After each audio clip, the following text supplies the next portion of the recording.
welcome to Let's Talk Politics. We are closer to the election than we are farther away from it. Crucial general elections where we have big talking points. Let's talk politics. We're looking at the actors and the issues and the processes leading up to the general elections. Eti Osa constituency 2, a massive constituency with so much prospects, looking at an area with several thousands of people, worth several billions of naira. But then the challenges range from the environment, to unemployment, and it goes on and on.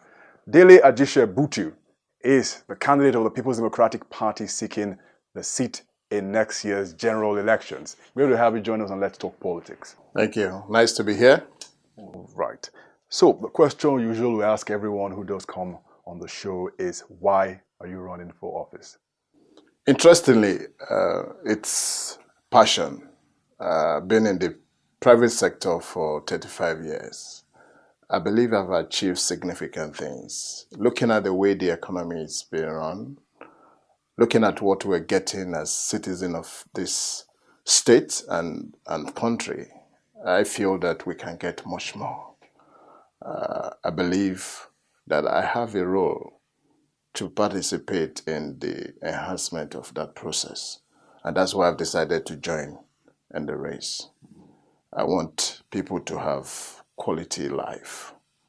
I believe that we deserve better. I've traveled a bit and I've seen what individuals have been able to do for their own country. I believe we can do the same for our nation. Even though our responsibility is to focus on legislation, I believe that that process can help turn our state and our country in the right direction. We need to focus on human capital development, skill acquisition. We have a lot of youths that don't have focus as to what they need to do and how they can do it. We have a lot of resources in this country that we can harness. And I believe with people of like mind, we can all come together to rebuild our nation and to rebuild the state. Considering the revenue that Lagos State is generating, we can do much more that we can see in this country and in this state today. I spent some time looking at your policy document, your manifesto, on areas you hope to hit at. You spent a lot of time talking about participation of the people in the politics. You want to have quarterly meetings where people can gather, you can tell them these are your plans and all of that. Now, here's my problem with the executive and the legislature. When you have sometimes the legislature cross over into executive positions, thinking so to provide them jobs, to provide them this and that. Well, the role of the lawmaker many times just stops short of making laws and then acting as a check and balance for the executive. Are you concerned that it's possible that you could cross that line and then people begin to expect you to execute projects for them rather than your primary responsibility, which is making laws? Interestingly, because those systems are not sound enough, it's not compelling enough. That's the reason why most of the time we find expectation from legislators into execution. Ordinarily, that's not our business. Our business is to influence. Our business is to ensure that the laws are executed, the laws that guide the execution of those provisions are in place. And so it's going to be more of persuasion and pressuring executive to ensure that some of those laws are actually in place. You'll be amazed that we have very good legislation. Implementing them and having the courage to implement them are usually the challenge. And the fact that nobody is challenging the executive on those existing legislation, that's the major challenge that we have. For instance, our educational system, you find out that there is no compelling reason for the executive to review this. What our children are being taught today are things that cannot take us to tomorrow. If you go to nations like China, they're thinking about making education more practical, that you get people out of school and they become entrepreneurs. Not necessarily looking for a white-collar job. Yes, a few people will look for a white-collar job, but that's not what will sustain our economy. We need to have more people trained as entrepreneurs. I was particularly impressed by the amnesty program, the idea behind it. That was a legislation, and the executive was able to implement that. Now, what that did was that people were trained. I was actually part of the consultants that trained some of those ex-agitators. And today, several of them have their businesses, even though that government is no longer in power. But they were empowered. They were practically trained on new skills, and they were set up. And so today, they own their own businesses. I always tell people that when you look at businesses that is thriving today, they were started by one or two people. Most of them were started by one person. And so because the environment that created these businesses was favorable, they were able to grow the business to the point that it's now a conglomerate. Sorry to interrupt you, Mr. Ajisebutu, but tell me, if you, because I know you're also big on data, you plan to have a website where you can, congregate and aggregate data from left, right, and center, and then use it meaningfully for development. If you walk the streets of Eti Osa constituency 2, the several neighborhoods, what would you say is the major problem or challenge facing the area that you think you should tackle? Fortunately, I've been doing door-to-door campaign. When you enter an area like Obalende, you look at the environment. For me, they can get better than they're getting now.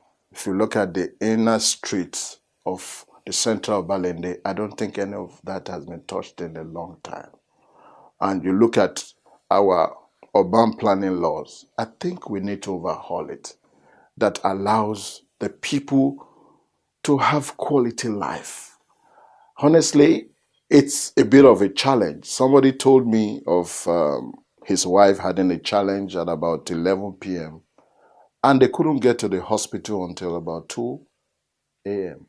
This is in the Eti Osa constituency. You have a problem with the healthcare system. Healthcare system, because the dependence is actually on the general hospital. Because they cannot afford the private hospitals. So I believe that each ward needs to have a primary health center. And what do you really require to have a quality primary health center? It's like a bungalow, 3-bedroom, where you have a doctor, a matron, and nurses, and then drugs are provided to provide basic primary health care. So that people like that have such need will get a primary health care before they are referred to the general hospital. And because they can also afford, we have a lot of private hospitals around. So you've mentioned the Obalende problem with the environment, which environment is a major issue around this axis. No thanks to the nature of the area, the flooding and all that happens here. But the government will argue many times when you look at the different areas in Lagos, they've invested more here than in other parts of Lagos State. And then you sort of will get the feeling that if you asking for more development this way, people would look at this area as asking for too much. What do you think? That's not true. If you go inside the inner street, you realize that the development you are looking at are just the major streets. That's what you can see. That's what is available there. There are a lot of chanties within this highbrow area. And why do we have a large population of chanty here? It's because our urban planning laws are not implemented. And it's because we have given room to accept the abnormals as normal. So people just find a corner and they put their tent and they leave. And they call it home. And if you look at the condition of where they live, there are inner streets that you enter and you see a lot of people residing. And they tell you they live in Eti Osa. I mean, you'll be shocked. This is not even a condition that can exist in Ekpe division, where you would expect maybe people at that level to live. Mm. So that's really the challenge. I think government also needs to focus on the provision of infrastructure in this particular area, considering that the major taxes come from this constituency. I think government needs to deliberately apportion revenue to attend to these areas. Tell me something also too before we go to the next line of questioning. We're going to take a quick break. We'll come back, continue our conversations on Let's Talk Politics with Dele Ajisebutu, who is representing People's Democratic Party for the State House of Assembly, Eti Osa, constituency 2. We'll be right back. Welcome back to Let's Talk Politics. We're having discussions with Dele Ajisebutu. Dele Ajisebutu is representing the People's Democratic Party, Eti Osa, constituency 2, in next year's general elections. And we've been having discussions from employment to environment and looking at several areas. Tell me something. Your party is in uncharted territory, the People's Democratic Party. The last, from 1999 till date, by next year it will be 20 years. You've had one party, either it was the AD, which became the AC, and then the ACN, and then the APC, but generally the same sort of people who moved from one party to the other, but still retaining the state. Your party's governorship candidate, Jimmy Agbaje, has been on the airwaves talking about freedom. And freedom, a lot of people have asked, from what? Because you have a state that's supposed to be number one in terms of the economy in the entire country. It's got more people here because of the opportunities they say has made Lagos State the place to be. Why do you think you get into the state assembly and the governor gets into the state to change what? Will the question be? Well, governorship candidate Jimmy Agbaje has been talking about freedom, and you're asking me freedom from what? Lagos State is actually under bondage. If you look at the total revenue that is being generated from the state, and you compare it with the loans that we've taken and the infrastructure development that are ongoing, that's actually the slavery we're talking about. We have no business borrowing the lot of money we have borrowed, considering that we generate so much internal revenue.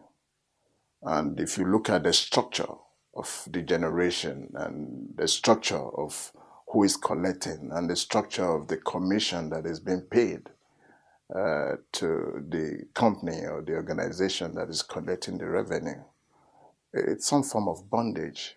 It's like you're just collecting the revenue from the people and you are paying a few individuals. I would believe that the revenue of the state should be used for the state. We believe that the state should be able to provide a competent platform to collect all its revenue. But then when you think, for example, you hear the arguments many times about, I think I've even had conversations with Jimmy Agbaje, for example, saying, you want to expand areas in the Eti Osa and on all of that. You're going to require money. Yes. Money, for example, in tolls and all the stuff going on around at the Eco-Atlantic City. These are huge projects that require money. If you sit in the State Assembly, for example, and the governor comes and says, I require money, for example, which would mean loans, would you be willing to accept those sort of conditions in terms of raising revenue or even the tolls? We'll have to look at, first, what are we using this money for? And the money we have generated, what have we used it for? What I personally believe is that we need to give people information. Okay, how many times have you seen the account of Lagos State, the audited account of Lagos State being published? Other states publish their account. Have you seen one from Lagos State? So that's part of the challenge. All the money we're collecting, what are we using them for? That's the freedom we're talking about. We have the Freedom of Information Bill. I think Lagos State should also exercise and ensure that that is done. Most of the time, you hardly hear any debate from the legislature on the budget. The budget is prepared by the executive and is stamped, and that's it. No question is raised. Now, I'm not saying or suggesting that my predecessors don't know what they're doing, but we require a lot more of transparency. That's the freedom we're talking about. Let's know how much we have collected. Let's know what we have used the money for. Let's provide the information. Let's publish it. You know, that will give people the confidence. When you are paying your tax, you can actually see that your tax is working. But right now, the money that is working is from the loans. And that's the freedom we want from. So the future of the state is being mortgaged. And so you realize that the next governor will come into place and all his battling to deal with is the loans. What has these loans been used for? We should look at infrastructure that will give us, returns in terms of enabling environment where people will be able to do more businesses and so they're able to pay more taxes. So that's what I would support. So if we have projects that will sustain, the economy, sustain the environment in such a way that there are opportunities for people to do businesses, and then we're able to get more taxes, more revenue from the people, I will gladly support that. Mm-hmm. But where we cannot see the transparency, even the tolls that are being collected now, who has given us the statistics of how much has been collected and where is the money? So that's the challenge. Recently, the president took a lot of stick because he refused to sign the Electoral Act amendment into law. He has his own reasons, saying that several parts of the law cannot be implemented before the general elections. There's the issue of vote buying. We talked briefly before we began the interview about people having war chest to campaign and on all of that. Vote buying is the monster that continues to chew at us. I've talked to a number of candidates who say they will go before the electorate, and there's this demand asking that they give before they go out to vote. You've been on the campaign for a couple of weeks now, and I'm sure since INEC lifted the ban, and I'm sure that you've had some interesting things going on. How do you go around? You have a war chest, or you hope to speak and get people to vote without giving money? Interesting. On the Electoral Act, I find it very, very interesting. Interesting in the sense that we started this process for about 2 years now. Specifically, early on in the year, the president made a request that some part of it be amended, and there was no reason or no pressure as to this will have any effect on the election. In fact, the president was very, very optimistic that this is required to provide a platform for free and fair election. And all the concerns had been raised. All the concerns have been addressed. Why are we now talking about it being close to election? The whole idea was initiated long time ago. You made a request that some part be amended. This was sent to you, was amended. What is expected is that since that amendment has been made, you should sign it into law. Given the excuse that it's now close to election, it's actually not acceptable. I believe our president is a honorable man. He should do the honorable thing. The Electoral Act is what can guarantee a free and fair election. Free and fair election. We do the election and we transmit the result electronically from the polling booth, not taking a physical sheet to collation center, because that's what gives room for manipulation. Because between the polling booth and the collation center, you see different results coming out. That's what played out at Ekiti and Oshu. And you could see that the results at the polling units were different from what were being displayed at the collation center. If it was done electronically, it's not possible for anybody to manipulate that. Because all the agents have an electronic copies, and when they get to the collation center, they also agree that this is the copies they have. Mm-hmm. That's with the result, and that's INEC's headache to deal with to ensure that the process is free, fair, and transparent. Yeah, it becomes easier. But what about vote buying? Are you ready to outspend your opponent, or you're going to sit back? We'll speak about that, but INEC, we only work with the Electoral Act. If INEC does not have a law that supports or backs them, it becomes difficult for them to actually ensure that we have a free and fair election. Now, in terms of vote buying, the truth is that sometimes we have accepted the abnormality or abnormal things to become normal things. Now, it started with the federal government empowerment program during campaign, and you are distributing 10,000 to people for empowerment. What can this 10,000 do? As far as I'm concerned, that's actually vote buying. It's vote buying. Where this particular distribution, where has it come from? Is it from appropriation? Where is the money coming from? Which ministry is releasing the money? So these are questions Nigerians need to ask. This is vote buying. And then you see people going to campaign and they are giving physical cash to people. I mean, in about 3 to 4 weeks now, you see one of the candidates going around, give 1,000 cash and 500 naira recharge card. But you, I know you also have some background in psychology, isn't it? That's right. Good. So it's some culture that we have seen happen over time. You were you contested for the same position, but a different local government some years ago. You talked about learning lessons. That's right. One of the lessons has it been that you will need to spend more or spend less? The truth is that engagement is what I believe it's important. People don't have information. When people understand the bigger picture, in the door-to-door campaign, people have asked, oh, is the only flyer you have brought? Where's the money? And then we sit down and discuss. And I ask them, if I give you 1,000 naira now, how long will it take you to spend the money? But if you provide an enabling environment where you're able to sustain your life, where the quality of life is enhanced, where you're able to send your children to school, don't you think that will be better? And they say, oh yes, we agree with that. That's better. I went to a community, Takwa Bay to be precise. Now, this is a community of, this community has been around. And it's amazing that they have schools, they don't have teachers. Now, Takwa Bay is just 20 minutes by the boat from CMS. It's not so far. So why can't we send teachers to them? Now, the community have to contribute money to pay teachers and also contribute money to house the teachers. And nobody's asking questions. It's the responsibility of government to provide teachers for them. So whether the teachers are posted and they feel the fear of water or they can't live in the community, they're not able to go. But that should be solution to it. Nobody's looking at it. I visited a clinic, lovely building, but there are no drugs there. There are no doctors. I didn't see any doctor. There was a matron that could attend to people, but there were no drugs.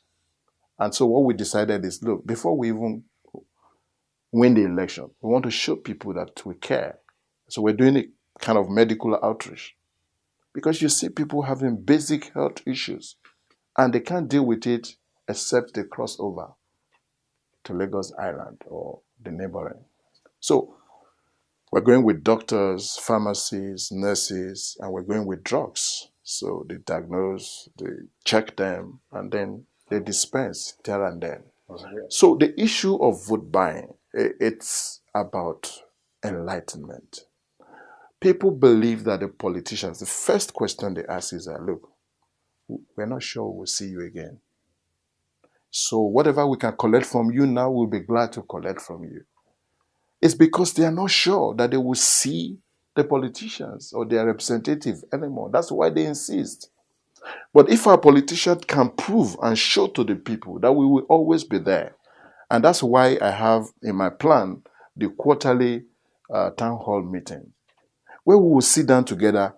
If there are constituency projects that we need to do, we will all look at the projects that are needed and then set up a team that we agree what we need to do, when we will do it. And when the money comes, it will be clear to everybody. Right. XY has been allocated for constituency project. We're going to have to leave it at that.